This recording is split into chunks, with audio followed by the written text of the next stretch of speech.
are you on what we saw last night and what it means? Like, is the U back? What did you make of all that? I mean, it was tremendous. That is exactly what you want out of a college football game. Coming down to the last second, the last play, controversy on the last play, dramatic comebacks on both sides of the ball. This is exactly why we love college football. Nothing to compare to the NFL, nothing to compare to the NBA, just the pure madness of these two programs with such historical legacy behind both of them, but no recent success, coming together and setting up this amazing national championship for, in this case, Miami. It was so special to watch a battle of the improbables. It felt like yesterday in Phoenix. But Mario Cristobal has been kind of under the microscope for a lot of decisions that he's made, tactical decisions that he's made. And look, I think that criticism is fair. What have you learned about Mario Cristobal in these last 3 games and their path to now getting to a national championship?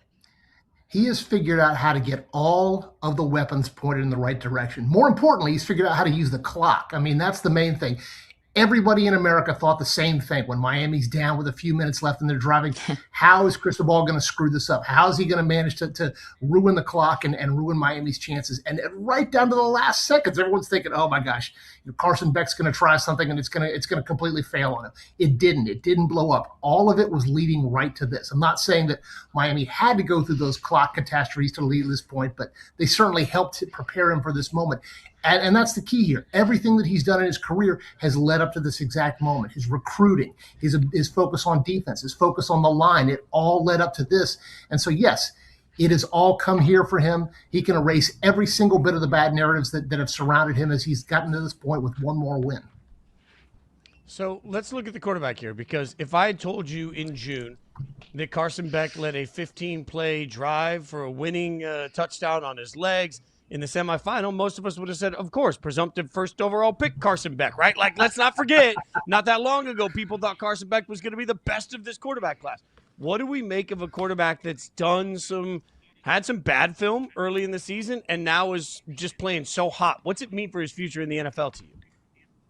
I mean, it's funny because I don't think that he's headed for, Patrick Mahomes territory or Drake May territory or anything like that. I kind of see him as like a Nick Foles type, where he's going to go and he's going to join a team, and he's going to lurk on the lower end of the roster, and then somebody's going to get hurt and he's going to jump in and lead, I don't know, the Eagles, the Bills, someone like that on a last-second Nick Foles kind of run, because that's exactly what we had here, where he comes in, he steps in, he has all kinds of troubles. He's throwing the ball to other teams all season long, and then right when he needs to the most, he makes that amazing drive, and then that kind of last-second run there to the end zone. Our buddy Ross Dellinger had a great column on it last night about how it redeemed everything that has been said about him all these last years. I mean, he had a rough exit from Georgia, and he had all kinds of criticism surrounding him. And he, like Cristobal, has the chance to completely erase all the bad vibes around him, and he worked to this point, and it was tremendous. The SEC had more teams represented in the college football playoff than any other conference this season. But now, for the 3rd year in a row, the national championship will be SEC-less, for lack of a better word. Is this panic time for the conference that has been so dominant over the last 2 decades?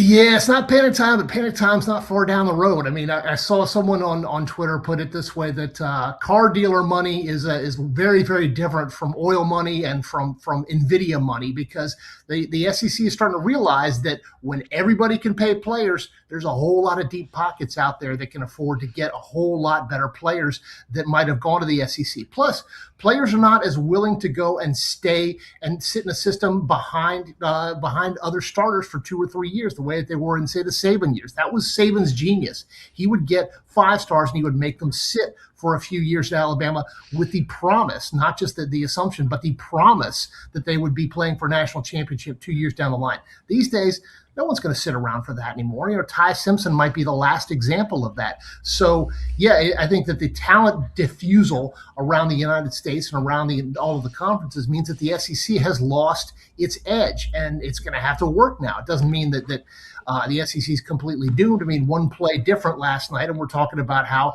the ACC was close but not quite. And instead here we're talking about the SEC correctly being close but not quite. So, yeah, it's going to be tricky for the next few seasons. This is where we find out if the ACC can adjust to a level playing field.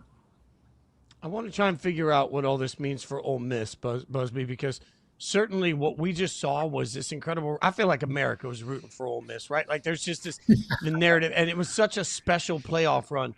I can't figure out how sustainable that is when it rolls into next year. So was this a magical moment or the beginning of a new chapter of Ole Miss dominance? I mean, the question is whether they are able to build on it with recruiting. It's everybody else, that is facing the same exact problem that Ole Miss is now. Yes, they could ride this. Nobody believes in us. Our head coach ran out on us. We don't have anything to fight for, but ourselves.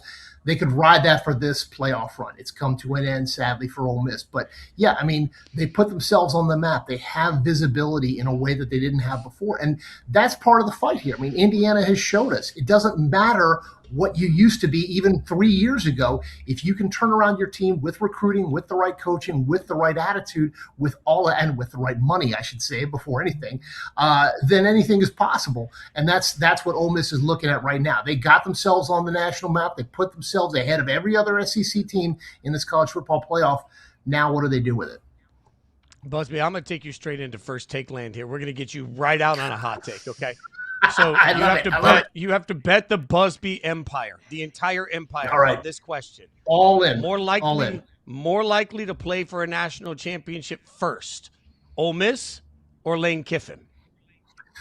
I got to say Lane Kiffin. As much as I would love to see Lane Kiffin get close and not do it, I think that in terms of what he's got available to him at LSU, he's got the resources, he's got the talent, he's got the draw. I think that he will be closer than Ole Miss is. But if he is, there's going to be a huge contingent of Ole Miss fans buying tickets to that just to boo him from the stands. Jay Busby officially stays on my good side. So correct answer there. Smart. I love it. That's where I want to be. Thank you. Very smart. That is the correct answer. Yes, thank you very much. But look, I can take my purple and gold tinted glasses off and acknowledge what Lane Kiffin did to Ole Miss and how he's kind of acted ever since. It's a bad look for him. Yeah. Is he the villain, not just of college football, but of sports?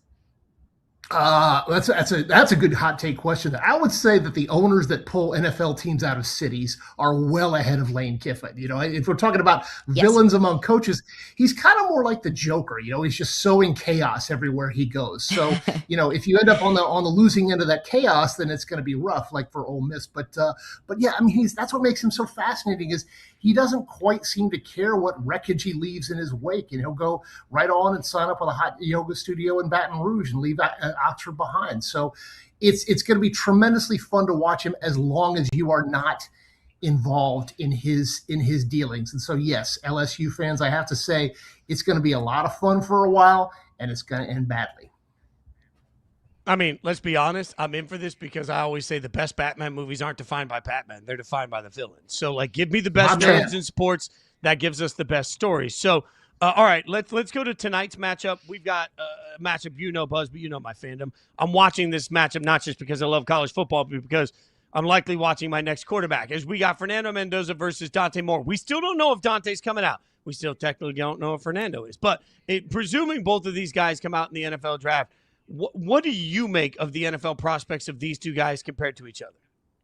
Yeah, I mean, it's obviously Mendoza has the Heisman. He has the gaudier stats. He has this big win. But this is what's interesting. I was talking to our friend Nate Tice about this. These games become like, the old NCAA tournament games where a guy has one amazing game and all of a sudden he bumps up several spots in the draft. There is a huge emphasis placed on these big games for good reason. First of all, NFL GMs don't have a whole lot of time to watch every tape of every Rutgers game that these guys play, but also they want to see how they're going to perform in the biggest situations. They want to see absolutely how they're going to come through on the biggest possible stage with the entire country watching them. And so I think that there's a lot more variance from Moore here than there is for Mendoza. Mendoza's pretty set. We know what you're getting out of him. You know the comps for him. You know the basic stability that he has. Moore, it's still a little bit of a question mark. Dan Lanning earlier this week was trying to, I'm not going to say make excuses, but trying to reset expectations for Moore based on the loss to Indiana earlier this season. He said Dante's a different player now. Said he's a completely different player than he was against Indiana. He's grown a lot. He's learned a lot. And so what Dante Moore is able to do in this game could go a long way to determining whether he's QB2 or whether he's drafted a little farther down in the first round. I'm not normally a pro rematch in the playoffs kind of person, but I am looking at my clock, just waiting with bated breath for this game. Who was the coaching advantage in this one? Well, that is such a great question because they come at it from such a completely different angle. I think that Cignetti is kind of like the guy that just absolutely does not take any kind of outside input. He's going to do exactly what he wants to do. He's a Saban disciple. They both are, but Cignetti really has taken it from Saban. I think that Lanning has a little bit more of a scheming advantage, a little bit more of a wider field of view advantage, but. I don't know. I mean, the way that Cignetti has built this team in his own image, the way that he wanted to, with the kind of players that he wants, the kind of older players that he wants, the kind of discipline that he wants. I think that on the coaching side, it's Cignetti by an inch. All right, Busby, I'm not 100% convinced that you won't be a running back for Oregon in tonight's game. I don't know. I'm just saying running back room's gotten a little thin. I mean, I don't know how your hips are feeling, buddy. No, let's go. Let's go. All right. So the transfer portal has been a huge part of why they've had a couple of guys declare for the transfer portal, and now they're missing. The calendar's broken. Explain to everybody a little bit of how we got here and if there's a solution. Yeah, I mean, it's a situation where you had multiple different calendar needs in the NFL, but in the NFL in college football between the transfer portal and the playoffs. And as these both expanded, they started overlapping with each other to where you've got this ridiculous situation now where the transfer portal is happening while the season is still going on. Both head coaches talked about this week how they had to spend time recruiting, taken away from game planning for a college football semifinal game to do recruiting and to avoid getting burned in the transfer portal. I mean, think of the absurdity of that. Think of an NFL head coach in the playoffs having to go and talk about his third string D lineman because he wanted to keep them on the team. I mean, that's absurd. So something has to change. We all know this. Something will change. But at the moment, it's a situation where you've got the players have to look out for their own interest because they lose the opportunity to transfer after this. But the teams have to look out for their own interest too to keep everybody on the roster. And yes, I am ready to suit up if called. I would. Last I'd one put all for my money on you. Go ahead. I would too.